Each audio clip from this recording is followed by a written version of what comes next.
నమస్కారం అండి. నమస్కారం, చెప్పండి. ఇప్పుడు కృష్ణానగర్ జూబ్లీ హిల్స్ ఎన్నికల సందర్భంగా 43 ఓట్లు ఫేక్ ఓట్లు ఒకే అడ్రస్ లో ఉన్నాయని చెప్పేసి కేటీఆర్ గారు డిజిటల్ గా ఎక్స్పోజ్ చేయడం జరిగింది. దాని మీద మీ అభిప్రాయం ఏంటి? కేటీఆర్కి కొంచెమైనా మరి రాజకీయ విఘ్నత ఉందో, కొంచెమైనా తెలివి ఉందో లేదో తెలియదు. కేటీఆర్ కొంచెమైనా గతంలో 10 ఏళ్ళు అధికారంలో వాళ్ళే ఉన్నారు. మేము వచ్చి 2 ఏళ్ళే అయింది. మరి 10 ఏళ్లలో 10 ఏళ్ళు 2 సార్లు మరి మాగంటి గెలిచిండు అంటే పరోక్షంగా ఓటు చోరీ గెలిచింది మీరే అని మీరే స్పష్టంగా బట్టబయలు అవుతున్నారు. ఎందుకంటే గతంలో 10 ఏళ్ళు మాగంటి 2 సార్లు అక్కడ వచ్చి గెలవడం జరిగింది. ఈరోజు ఓటు చోరీ జరిగిందని చెప్తున్నావు. మరి మొన్నటిదాకా ఎమ్మెల్యే ఎవరు? మాగంటి గోపీనాథే కదా. అంటే పరోక్షంగా ఓటు చోరీ చేసింది మీరే కదా. మరి మీరు చేసిన ఓటు చోరీని మాకు అంటగట్టడం ఎంతవరకు న్యాయం చెప్పండి. 23-24 అదే అడ్రస్ తో ఉన్నాయని చెప్పేసి చూడండి, గతంలో 2024లో గతంలో 10 ఏళ్ళు మాగంటి గోపీనాథ్ గారు 3 సార్లు ఎన్నికయ్యారా? 3 సార్లు ఎన్నికైనప్పుడు ఆ ఓటు చోరీ వల్లనే ఎన్నిక అయిందని ఆయననే స్పష్టం చేస్తున్నాడు. అంటే ఏంది, మా ప్రభుత్వానికి అయ్యా మేము ఓటు చోరీ చేసినందువల్ల 10 ఏళ్ళు మేము అధికారం పొందామని ఆయనే స్పష్టం చేస్తున్నాడు. అంటే ఆయన పార్టీని ఆయన పరువు తీసుకుంటున్నాడు. కొంచెమైనా బుద్ధి జ్ఞానం ఉండాలి కేటీఆర్కి. గతంలో మర్రి శశిధర్ రెడ్డి ఆయన కాంగ్రెస్లో ఉన్నాడు, మాజీ కేంద్ర మంత్రి, ఇప్పుడు బీజేపీలో ఉన్నాడు. ఆయన గతంలో ఓటు చోరీ జరిగిందని చెప్పేసి పెద్ద ఎత్తున, అప్పుడు ఉత్తమ్ కుమార్ రెడ్డి పిసిసి ప్రెసిడెంట్ ఉండే, పెద్ద ఎత్తున పోరాటం చేస్తే హడావుడిగా అప్పటిదప్పుడు మున్సిపల్ కమిషనర్ని, ఎన్నికల కమిషనర్ ఆంధ్రకు బదిలీ చేయడం జరిగింది. అప్పట్లో రెండోసారి అధికారంలో వచ్చినప్పుడు వాళ్ళ బీఆర్ఎస్ పార్టీ ఓటు చోరీతోనే వచ్చింది. ఇది మా గతంలో మర్రి శశిధర్ రెడ్డి గారు, మరి ఉత్తమ్ కుమార్ రెడ్డి గారు గతంలో ఓటు చోరీ మీద పోరాటం చేయడం జరిగింది. కేటీఆర్ గారికి కొంచెమైనా బుద్ధి జ్ఞానం ఉండాలి. గతంలో 10 ఏళ్ళు అధికారంలో మీరే ఉన్నారు. మరి అప్పుడు చేసిన ఓట్లే కదా ఇవన్నీ. కొత్తగా ఇప్పుడు మొన్న మేము రివైజ్ ఏం చేయలేదు కదా. మీరు చేసిన ఓట్లే అవే దొంగ ఓట్లు. అంటే నీకై నువ్వు దొంగ అని బయటపడుతున్నావు. రేవంత్ రెడ్డి కాదు, ఓటు దొంగ నువ్వు.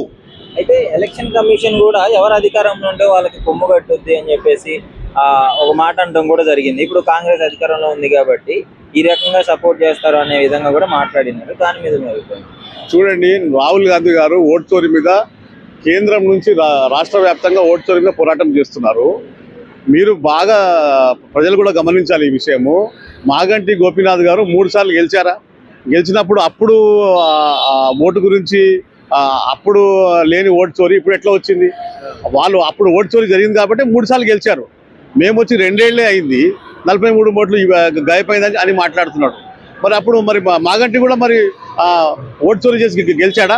చెప్పండి. మరి దీన్ని బట్టి అదే స్పష్టమవుతుంది కదా. అవునా కదా? చెప్పండి. రాహుల్ గాంధీ గారు మొత్తం డిజిటలైజ్ చేసి ఫేక్ ఓట్స్ అని ఆయన లెక్కిస్తారు. ఇప్పుడు మళ్ళీ ఆయన దొంగ ఓట్లు క్రియేట్ చేసేది మీరే, అట్లా చూపించేది కూడా మీరే అన్న విధంగా కూడా పబ్లిక్ ఎక్స్పోజ్ అవుతుంది. చూడండి, నేను ఒకటే చెప్తున్నాను. గతంలో 10 ఏళ్ళు అధికారంలో వీళ్ళు ఉన్నప్పుడు మాగంటి గోపీనాథ్ గారు రీసెంట్లీ చనిపోయారు. మరి ఓటు చోరీ జరిగిందంటే మరి ఓటు చోరీ వల్ల కూడా మీరు కూడా ఓటు చోరీ వల్ల గెలిచినట్టే కదా. ఇప్పుడు మొన్న మేము అధికారంలో వచ్చినప్పుడు జూబ్లీస్లో మేము గెలవలేదే, గెలిచింది మీరే కదా. అంటే ఓటు చోరీ చేసింది మీరే కదా. ఇప్పుడు జూబ్లీస్ ప్రజలు ఒకటే తెలుసుకోవాలి. నేను జూబ్లీస్ కాన్స్టిట్యున్సీ ప్రజలకు ఒకటే విజ్ఞప్తి చేస్తున్నా. కాంగ్రెస్ పార్టీ అధికారంలో వచ్చిన తర్వాత జూబ్లీస్లో గెలిచింది ఎవరు? మాగంటి గోపీనాథ్. అంటే మాగంటి గోపీనాథ్ ఓటు చోరీతోనే గెలిచిందని ఇక్కడ స్పష్టమైనట్టే కదా. మరి ఓటు చోరీతో నువ్వు మాగంటిని గెలిపించావా? అంటే నువ్వు గెలిపించి ఉంటే మరి ఇది కూడా కరెక్ట్ అయి ఉండాలి. ఏమంటారు, ఈ ఫేక్ ఓట్స్ అయితే అప్పుడు ఆ ఫేక్ ఓట్స్ అనే మీరు గెలిచినారు కదా, అది కూడా గెలుపు కదా అని అంటారు, అంతేనా? ఇప్పుడు నేనేమంటున్నా, ఇది ఫేక్ ఓట్స్ అయినప్పుడు మరి కాంగ్రెస్ పార్టీ హైదరాబాద్లో కంటోన్మెంట్లో ఒకటే వచ్చింది, సిటీలో ఎక్కడ రాలేదు, పల్లెటూరులోనే వచ్చింది. అంటే జూబ్లీహిల్స్లో మీరు గెలిచినప్పుడు మరి ఓటు చోరీ చేసి నువ్వు గెలిపించినావా మాగంటికి? ఇక్కడ జూబ్లీహిల్స్ ప్రజలు కనుక్కోవాల్సిన విషయం ఏంటంటే కేటీఆర్ చెవిలో పువ్వు పెడుతున్నాడు జూబ్లీహిల్స్ ప్రజలకి. ఏంది కేటీఆర్, నువ్వు మరింత కాలము కేసీఆర్, కేటీఆర్, హరీష్ రావు మీరు జూబ్లీహిల్స్ ప్రజలకు చెవిలో పువ్వు పెట్టకండి. మేము అధికారంలో వచ్చిన తర్వాత సిటీలో ఎక్కడ రాలేదు, కంటోన్మెంట్ ఒకటే వచ్చింది మాకు. జూబ్లీహిల్స్లో మీరు గెలిచారు అంటే మీరు పరోక్షంగా ఓటు చోటుతో గెలిచినట్టు ఇక్కడ స్పష్టమైపోయింది. జూబ్లీహిల్స్ ప్రజలకు ఒకటే విజ్ఞప్తి చేస్తున్నా, కేటీఆర్ మాయలో భ్రమలో పడకండి.